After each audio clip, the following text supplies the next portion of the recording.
Breaking news! Grabe ito mga kababayan. Nakakagimbal na balita. Magkakaroon ng kudeta. Mag-aaklas ang mga militar, ang AFP. Lalabanan ang gobyerno ni BBM. Ito po ang bali-balita mga kababayan na naggumimbal sa buong Pilipinas. Na meron pong namumuong hidwaan sa militar. Na tila ang mga retiradong mga militar ay bumubuo ng pag-aaklas para bumuo ng bagong gobyerno. Gaano katotoo mga kababayan? Wala na ba ang moral na mga militar? Wala na bang tiwala ang AFP sa kasalukuyan na namumuno sa ating gobyerno? Grabe mga kababayan, kudeta. Ito po ang bali-balita na gumulat dito sa bansa natin na ang mga militar mag-aaklas na. Halaka. Ito po mga kababayan, dahil po meron po kasing sinabi si General Bato na si Senador Bato na kung hindi maaagapan ang problemang ito, itong nangyayaring pagkulimbat ng ating pera na ninakaw ng mga kawatan, baka magkaroon daw ng malaking gulo ito dito sa mga sundalo, lalong-lalo na sa mga general. Grabe mga kababayan, nakakagimbal ito dahil pati sila ay sawang-sawa na rin silang tingnan at magmasid sa nangyayaring korupsyon sa ating gobyernong ito. Tignan nyo naman ang ginawa nila mga kababayan. Itong mga kawatan na ito, ginawa tayong patay gutom, ginawa tayong kaawa-awa, ginawa tayong sobrang hirap. Kaya pala baha-baha ang ating bansa dahil binulsa lang pala ng mga korap na ito. Lalong-lalo ngayon mga kababayan, tumitindi ang tensyon. Lalo noong anibersaryo ng martial law na tila nagkaroon ng riot, rally, madugo, may mga namatay. So dito po mga kababayan, ang usapin dito sa militar, tila may tensyon, mainit na sigalot. Totoo ba mga kababayan na mauulit ang kudeta laban sa gobyerno dahil hindi nila matiis ang nangyayaring gulo, lalong-lalo na sa mga nagnanakaw na ito? Panoorin po natin ang balita dito sa News 5 Everywhere. Sasagutin po ng National Defense ng AFP ito kung gaano katotoo ito. Panoorin nyo mga kababayan. Ito po. Parehong nanindigan ang AFP at DND na stable at matatag ang militar. Yan ay sa gitna ng umuugong na mga balita ng kudeta at sumunay lumalaking galit daw ng ilang retiradong general dahil sa korupsyon. Nasa frontline ng balitang yan, si Brian Castillo. Sumisiklab ang galit ng ilang retiradong general dahil sa korupsyon sa flood control projects. Babala ni Senator Bato de la Rosa na dating PNP chief. Snowballs into something bigger, then it will constitute a threat. Kung hindi yan ma-address, magkakaproblema tayo dyan. Pero paglilinaw ni retired Lieutenant General Edelberto Adan, bagamat may ilang nanghihikayat na kalabanin ng gobyerno, hindi ito sinusuportahan ng nakararami. Kung sinasabi man nila, mga kababayan, nakita nyo po, marami pong mga retiradong general at mga dating sundalo na hinihikayat ang kanilang kabaro dito sa militar, sa marine, sa kasundaluhan natin na mag-aklas sa gobyerno Pero dito mga kababayan, sasabihin po ng opisyal ng military kung legit ba ito. Kaya ba nilang harapin ang problemang ito mga kababayan? Kasi sawang-sawa na daw ang mga general at mga sundalong ito na maging observer na lang na wala namang nagaganap, walang napaparusahan. Halaka, mga kababayan, gulo ito. Sabi nga ni General Bato, kung hindi ma-address ito, malaking gulo, dadanak ang digmaan. Parang ganun mga kababayan, digmaan ito kung hindi ma-address. Yun yung pagkakasabi in-internalize ko na lang, 'di ba? Pag sinabi na hindi maaagapan, hindi ma-address, baka matuloy ang plano na kudita. 'Di ba nung nakaraan, sinasabi nila na itong riot na ito ay binayaran daw ang mga kabataan na manggulo para i-destabilize ang gobyerno, para pasukin ang Malacanang. So dito, sabi ni General Bato, mga kababayan, kung hindi ma-address ang problemang ito, malaking gulo ito. Dadanak. Yun ba yun mga kababayan? Dadanak ang digmaan. Mangyayari ang digmaan kontra sa mga korap na ito. Di ba yung mga Marines, mga kababayan, nagbabala na rin kay Senator Pampilo Lacson na kung ipapakulong itong si Gutesa, handa silang lumaban at dadanak ang dugo. Pag ginipit nila itong si Gutesa na nagsasabi ng katotohanan at haharangin nila na hindi matukoy at pagtakpan nilang tunay na problema, imbes nang ikulong nila yung kawatan, imbes na ang kanilang investigahan itong dawit sa korupsyon, ang iniimbestigahan nila yung witness. Kaya sabi nung Marine na ito, nakabaro ni babala sa iyo Lacson. Handa kami, matagal nang handa kami. Pag si Gutesa ay kinulong mo, dadanak ang dugo, dadanak ang digmaan. Yun ang sabi mga kababayan, grabe, nakakatakot. So ito na ang balita. Ano bang sinasabi ng mga general na ito? Na gusto nilang magpalit ng liderato. Sabi mo nga, panawagan nila. Ang isang tanong, ano mangyayari? Anong kasunod nun?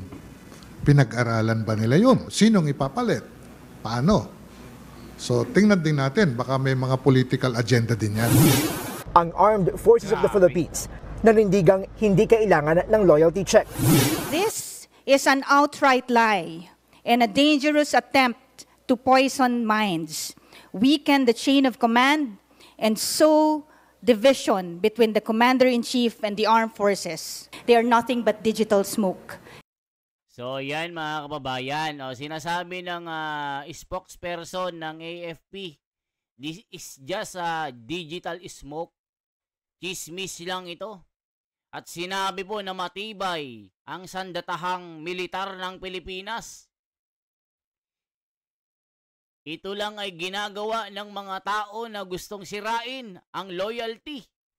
Hindi na kailangang mag-loyalty check dahil ang militar ay malakas, susunod sa konstitusyon. Di ba mga kababayan? Ito sinabi ng tagapagsalita ng militar. Ituloy po natin. It's pure haze, no fire. Aminado rin sa Defense Secretary Gibo Teodoro na may nagsusulsol ng pag-aaklas.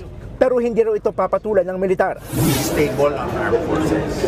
Magmula flood control hanggang korupsyon.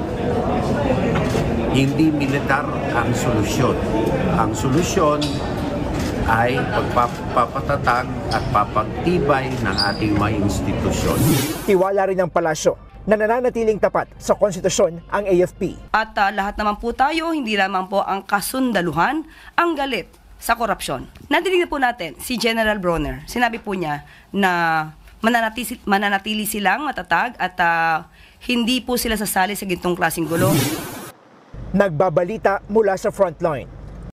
O mga kababayan, paano naman kasi, itong Blue Ribbon Committee, Manang Claire,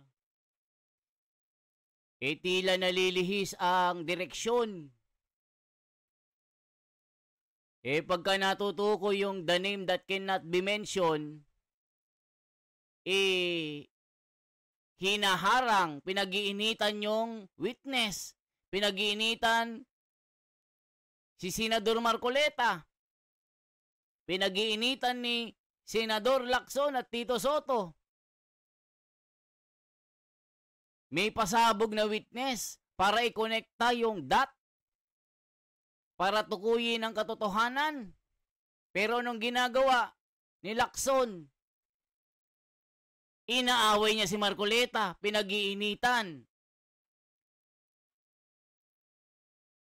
Kaya itong mga kabaro ni Gutesa, galit na galit kay Lacson. Di ba nakita niya naman mga kababayan, yung si Kuya Ed, yun yung pangalan niya sa nag-viral ito na pagka tinuluyan ni Panfilo Lacson itong si Gutesa na ikulong, sabi kasi maaaring makulong dahil hindi katiwa-tiwala, dinaya ang affidavit ng kanyang salaysay. Yung abogado tumiklop, binawi ang kanyang pirma. Sapat ba yun para makulong itong si Gutesa? Sumumpa ito sa sa Senado, nagsalaysay doon, nakita ng buong bayan ang kanyang salaysay. Sabi naman ng kaalyado ni Tulfo, uy, kahina-hinala yan. Diskumpiyado ako dyan. Imbestigahan yan. Isugpi na natin yan. Isugpi na natin si Marcoleta. O tingnan nyo mga kababayan. So ngayon, itong nababalita na kudita. Naku po, gulo po ito mga kababayan. Sabi nga ni General Bato, pag hindi na-address na maayos ito, hindi makulong ang mga totoong may sala. Kung pagtatakpan ito, nakikita nyo naman ang investigasyon mga kababayan, tila nalilihis ang direksyon. Sabi nga ni JB Ejercito, na kapatid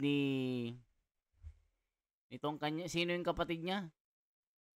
Sino yung kapatid ni JB? Dalawang magkapatid na Estrada yung dinadawit sa sa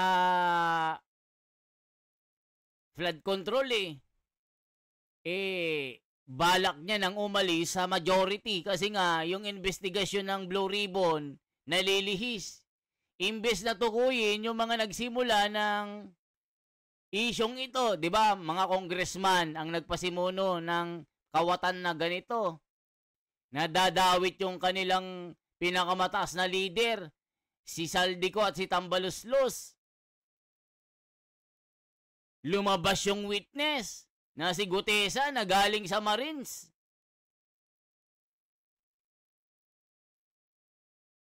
Pero ang kanilang binibir ang mga senador, pilit nilang inililihis para yung talbog ng bola bumalik sa Senado. Kaya sabi ni JB Ejercito, naku po, ayaw ko na. Ayaw ko na sa majority. Nalilihis ng investigasyon. Imbes na tukuyin yung nalilihis Sabi ni JB, alis na kaya ako dito sa majority, ayaw ko na. Parang ganun mga kababayan, pero nagpahiwatig po na nabibwisit siya sa majority. Kasi nga parang kapalpakan yung ginagawa nila na parang wala nang kwenta ang ginagawa, puro senador. may lumutang na witness, ayaw nilang ituloy. Kakasuhan pa nila. Mauna pang makasuhan, mauna pang makulong si Gutesa kaysa doon sa buhayang yon. Di ba mga kababayan? O anong sinasabi ng mga komento dito? O eto mga kababayan. Tignan nyo po oh. Diyos ko, bato, pati kami galit. O, galit daw sa inyo. Lalo sa mga Duterte at kasama ng ibang senador. My heart is steering justice. Salamat AFP. Mga retired na yan. Kaya wala na silang karapatan manghimasok sa gobyerno na magsulsul. Paano maging matatag?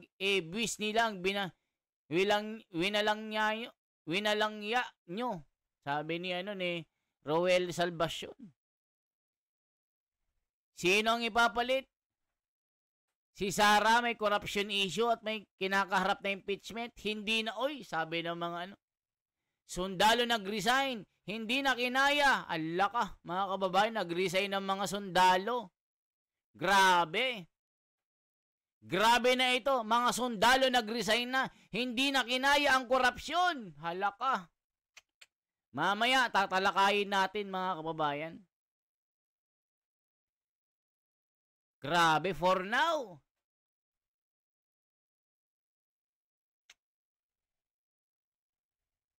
O yan mga kababayan. Kaya sana po mag-comment po kayo kung anong masasabi nyo. May nababalita na kudeta na mag-aaklas daw ang mga kasundaluhan, ang militar. Papalitan ng liderato ng gobyerno natin. Kasi nakikita nila, yun ang sabi ng mga retiradong militar, nabibisit na sila sa nangyayaring kaguluhan at korupsyon na lang. Ninanakaw nila ang pera natin. Ako po, mga kababayan. Gulo ito. Dadanak ang dugo kung mangyayari ito, mga kababayan. Nakakatakot. So kayo po ang magbalita mga kababayan, kayo din ang mag-share diyan. 'Di ba? Kayo po ang mag-comment naman diyan. 'Di ba? Mag-comment po kayo mga kababayan kung anong masasabi niyo po. 'Di ba?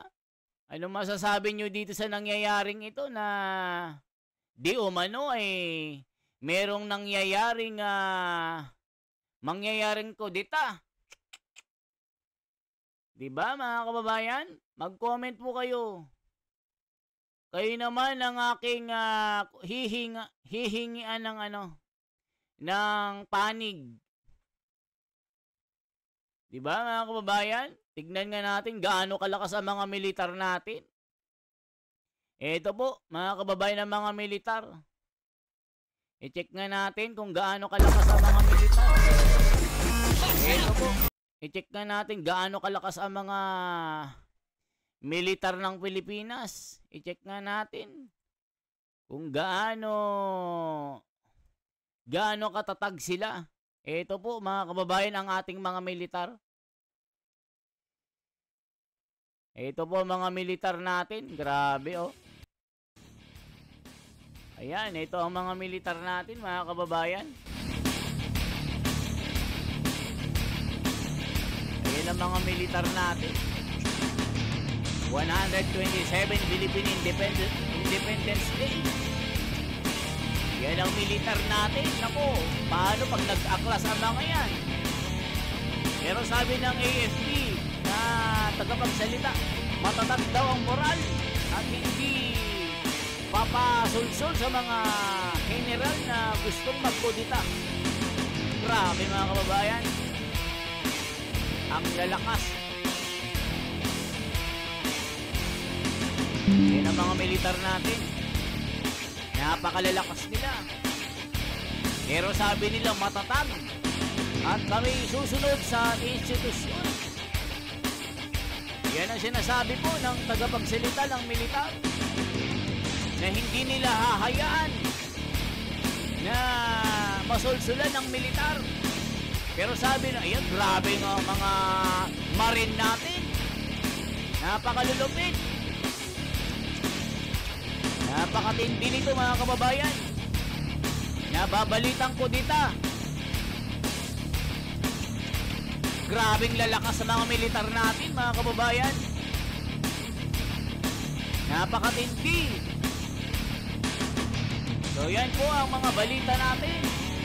So anong masasabi nyo dito mga kababayan ko na may nababalita na kudita para mag-aklas, para magpalit ng gobyerno?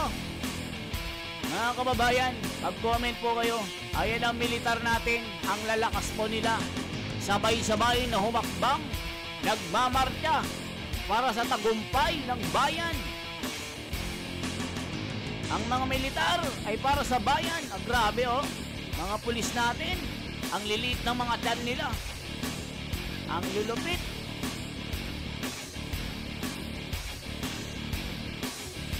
Ganda nila tignan mga kababayan, mga marine, no? AFP. Grabe, pinakamatatapang. Oh, mga women in uniform. Grabe, mga kababayan. Yan po ang mga militar. Ayan na, mga kababayan. Mag-comment po kayo kung ano pong masasabi nyo dito. Kayo na po sana ang mag-comment ano pong masasabi nyo sa nagaganap na balita na magkakaroon ng kudita. Mga retiradong general ay talagang nabibwisit na sila sa nangyayari na korupsyon sa ating gobyerno. Ninanakaw ang pera ng bayan. Kaya itong kudita na ito, nababalita. Pero sabi nga ng tagapagsalita ng AFP, matibay ang sandataang Pilipinas, sandataang militar. Susunod sa konstitusyon. Kaya sabi nila, peke ang nababalita na may kudita. Susunod daw sila sa ipinagbibili ng batas na ipagtanggol ang bayan. Ang kudita ay hindi sagot sa pagresolba ng korupsyon. Ito po ang nangyayari. Ito po ang binalita ng AFP na matatag daw sila, mga kababayan. Pero sabi ng mga general na retirado, yun ang nagbabalita po. May kudita. Pero sabi ni General Bato, pag hindi na-address ito, malaking gulo ang mangyayari. Kaya mga kababayan, anong masasabi nyo dito? Kayo naman po ang magkomento sa balitang ito. Okay po? Yan lamang po ang ating bahagi mga kababayan. Once again, ako si The Wonders Philippines. Isang like naman dyan, isang share at isang subscribe. Salamat po, mabuhay.